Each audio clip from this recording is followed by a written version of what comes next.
ఇప్పటిదాకా మీరు ఎన్నో రివెంజ్ డ్రామాలు చూసుంటారు, కానీ అమ్మో ఇట్లాంటి రివెంజ్ డ్రామా అస్సలు మీరు ఎప్పుడు చూసుంటారు. అట్లీస్ట్ మీ ఆలోచన కూడా వచ్చి ఉండదు. ఒక అమ్మాయిని ఒక అబ్బాయి ప్రేమించాడు. ఏదో కారణాల వల్ల ఈ అమ్మాయిని కాదని వేరే అమ్మాయిని పెళ్లి చేసుకున్నాడు. సరే మోసం చేశాడు అనుకుందాం. అప్పుడు ఏ అమ్మాయిని ఏం చేస్తుంది? పోయి వాడి కాలర్ పడుతుంది, తంతుంది, కొడుతుంది, తిడుతుంది, లేదంటే పోలీస్ స్టేషన్లో కంప్లైంట్ ఇస్తుంది, ఇంకా పెద్ద మనుషుల ద్వారా పంచాయతీ చేసుకుంటుంది. సంథింగ్ ఏదైనా కావచ్చు. కానీ ఇక్కడ ఈ అమ్మాయి ఏం చేసిందో తెలుసా?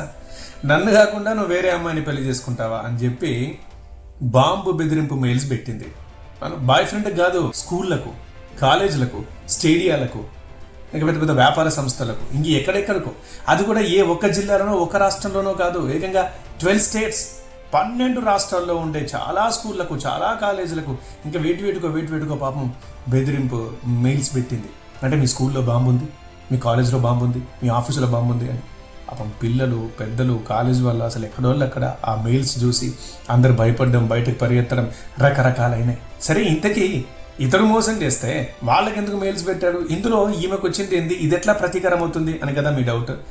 ఇక్కడ ఒక ట్విస్ట్ ఉంది. ఈ మెయిల్ ఐడి ఎవరిది అనుకుంటున్నారు? అక్కది కాదు, బాయ్ ఫ్రెండ్ పేరు మీద పెట్టింది. ప్రభాకర్ అనుకుంటా మనోడి పేరు. ఆ ప్రభాకర్ పేరు మీద మెయిల్స్ పెట్టింది. అంటే ఏంది? రేపు పోలీసులు చెక్ చేస్తారు, వచ్చి వీడా మెయిల్ పెట్టిందని చూసి వాడు బొక్కలు ఇరగొడతారు, అలా నా రివెంజ్ తీరుతుంది అని అక్క ప్లాన్. కానీ అట్లుంటది కదా, దుర్మార్గుల ప్లాన్లు కొన్ని రోజులు వర్కౌట్ అవుతాయి, లేట్ అవుతుందేమో, బట్ బయటపడిపోతాయి. అట్లానే ఒక చిన్న మిస్టేక్ వల్ల బయటపడిపోయింది అక్క ప్లాన్ అంతా. ఆ మిస్టేక్ ఏంటో పోలీసులు చెప్పలేదు, ఎందుకంటే చెప్తే ఈ అక్కలాగే చాలా మంది అక్కలు అన్నలు తయారవుతారని చెప్పి. బట్ ఫైనల్గా ఆమెదైతే భాగోతం బయటపడింది. ఇప్పుడు పోలీసుల అదుపులో ఉంది. కానీ ఎంత దారుణం చూడండి, ఇట్లా వైలెంట్గా తయారవుతున్నారు ఏంది కొంతమంది ఆడపిల్లలు. అతడి మీద ఏమైనా కోపం ఉంటే అతడి మీద ప్రతీకారం తీర్చుకోవాలి, కానీ పిల్లల మీద, కాలేజీలు, స్కూళ్ళు, గ్రౌండ్లు ఏంటి పిచ్చి పని అట్లా చేసింది. అది ప్రస్తుతానికైతే కటకటాల వెనక ఉంది మరి ఆమె. ఇప్పుడు అక్క మెయిల్ ఐడికి ఒక మెయిల్ వచ్చిందట. ఏంటది? నిన్ను ఉద్యోగం నుంచి తీసేస్తున్నామని. ఇది ఎవరైనా చూపించండి ఆమెకు. బాంబు కన్నా ఎక్కువ సౌండ్ అవుతుంది ఆమె గుండెల్లో.